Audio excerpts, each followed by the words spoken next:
Hello बच्चों, let's read the question. A body A of mass m while falling vertically downwards under gravity breaks into two parts, a body B of mass m by 3 and a body C of mass 2m by 3. The center of mass of bodies B and C taken together shifts compared to that of body A towards. बच्चों यहाँ given है हमें एक body ए. तो diagram से समझ लेते हैं इसको. इस बॉडी का मास गिवन है हमें कैपिटल एम और ये बॉडी वर्टिकली डाउनवर्ड फॉल हो रही है which is under gravity. So this is called as free fall कि इस पर और कोई भी फोर्स एक्ट नहीं हो रहा है, सिर्फ ग्रेविटेशनल फोर्स के अंडर में ये फ्री फॉल है.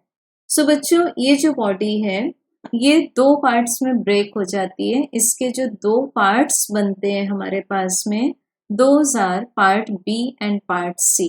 पार्ट बी का मास है 1/3 of the original mass and part C का मास है 2m/3 ऑफ द ओरिजिनल मास.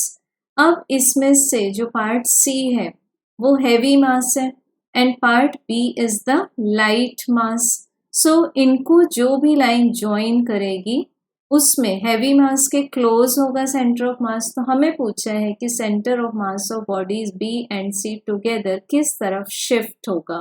हम बोल सकते हैं कि बिकॉज ये फ्री फॉल है, ये जो बॉडी ए है वो वर्टिकली डाउनवर्ड फॉल हो रही थी, तो इस पर लगने वाले एक्सटर्नल फोर्सेस का सम 0 है.